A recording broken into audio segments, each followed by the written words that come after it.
with your loved ones.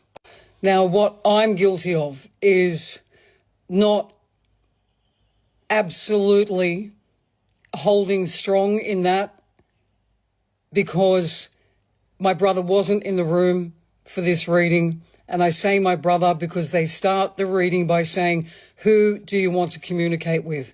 That is the first red flag for a medium. They don't ask you and shouldn't ask you who you want to communicate with, because spirit will appear. I've seen it. All right, so she starts off this review by saying her brother was not in the reading. Now, number one, I know that was you, Angie, that was on my live the other night asking free tarot questions, and I pulled the narcissism card, and you were like, no, and I pulled it again, and you were like, no, and I said, well, maybe you're the narcissist, and I pulled the narcissist card again, and then I just pulled yesterday and said, was this that lady from Australia, and got the narcissism card again. So I'm not saying you're a narcissist. What I'm saying is that the universe is trying to tell me something, right, about you. Now let's get into this review. She says her brother was not in the room because she knows what spirit appears to looks like. Spirit appears to everyone absolutely differently. She goes on in all of these videos to say, I've seen spirit. Congratulations. That is not indicative of a good mediumship reading. Some people see spirit, some people hear spirit, some people feel spirit. We use all of our senses on steroids in order to communicate with spirit. So you thinking your brother wasn't there, again, you've gone into this with a cynical nature. You've gone into this being screwed by two different mediums, apparently. You've gone into this pissed off that they weren't waiting patiently and texting you 24/7. And now you say your brother wasn't there. Then you go on to say that it is a red flag if a medium wants to ask who you should want to talk to. So this is what I mean when I say people who don't understand mediumship, people who are not mediums and have not kept up with mediumship, shouldn't be critiquing mediumship. So there's two different ways to get spirit, if you will. I'm sure there's more than two, but these are the two that are most well known. There's throw it out mediumship, whereas you say, I have a man here, he has red hair, he's wearing overalls, he's smoking a cigar, he has on work boots, and they're not even tucked in, and there's a tractor behind him. Do you recognize this person? Yes. Okay.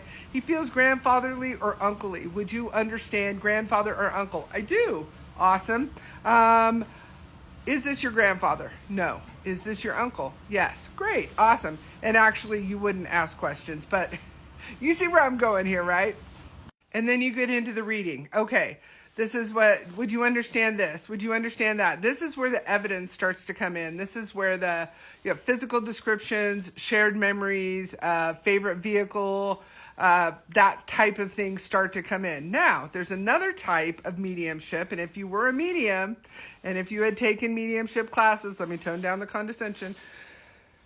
If you had taken mediumship classes, you would understand that mediumship has progressed in the last 50 years. There's something called direct mediumship, and I actually learned this from James Van Prague when I was in his one of his classes. He taught the class how to go direct. Now, my first question was, why doesn't everyone do this all the time, right? But you can't argue with someone. James Van Prague also I'm impressed with, and I don't often talk about him, but he was taking classes from Tony Stockwell, when I was taking his class, and he talked about that, and I just thought how impressive that was, that someone of his stature who had been in this for as long as he had was taking classes from someone else. Okay, left turn, sorry. So all of that to say, going direct is saying, who would you like to talk to? It just bypasses all the bullshit. So when you see people doing throw it out mediumship, it takes a very long time.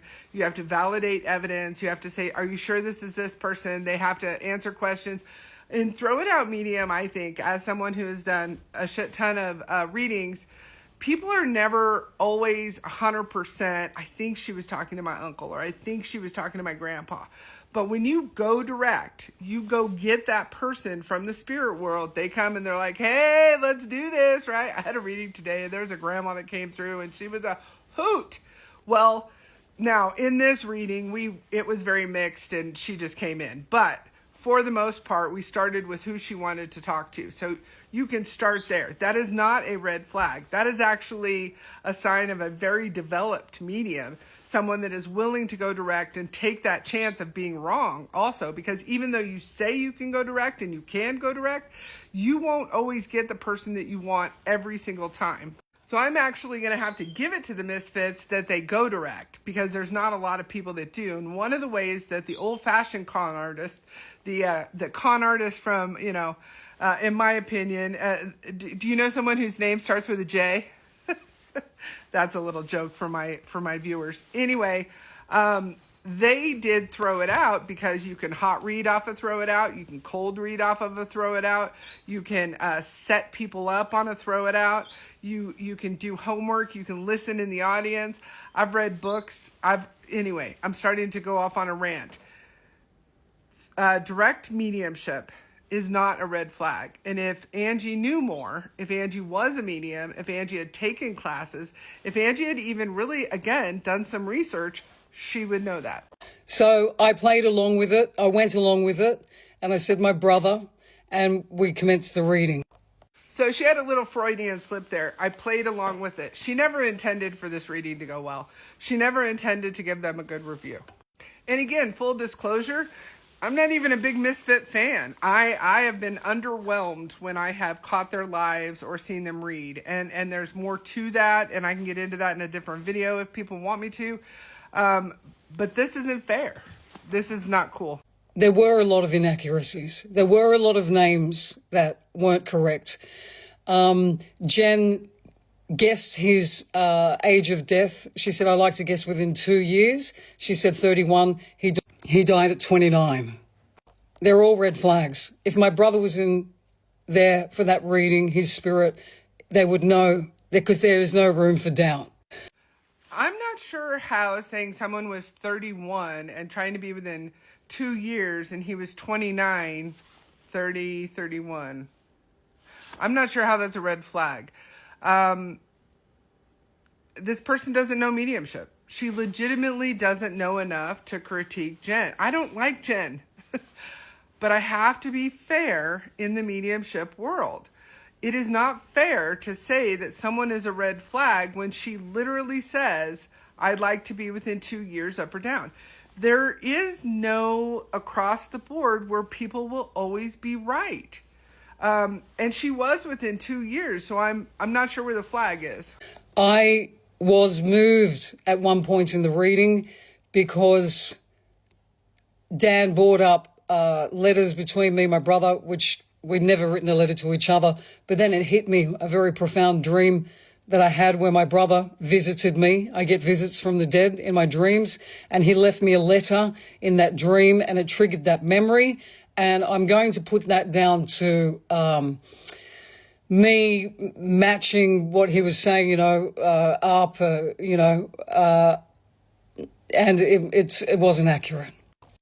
So I'm very confused at this point, because when we say something, we're working like with charades. We're working with feelings. We're working with pictures. We're working with memory. We're working with a whole shit ton of stuff. The fact that Dan basically picked up your brother's information, that there was a letter, and that you had a dream that there was a letter, that's a hit, ma'am. That's a mediumship hit. Again, not even Misfit fan. And then she says it wasn't right. She literally describes how it was right and then says it wasn't right. She went into this absolutely skeptical. She's a complete skeptic now. Like Thomas John ruined her. If there was ever a time that she wanted to believe in mediumship, that time is gone. Then Lindsay gave her a reading and further solidified the fact that she's not going to believe mediums. Then she comes into my room, I pull a card for her. Now, I have to say, by the way, everyone before her, spot on and accurate. Everyone after her, spot on and accurate. So I will get into the energy of not being able to read certain people or being wrong for certain people. And I can usually tell when there's a skeptic in my room, and I knew that she, number one, I knew that she was, you can't be totally accurate for everyone before that and totally accurate for everyone after that, and then not wonder what's up with the person you weren't accurate for. Does that make sense?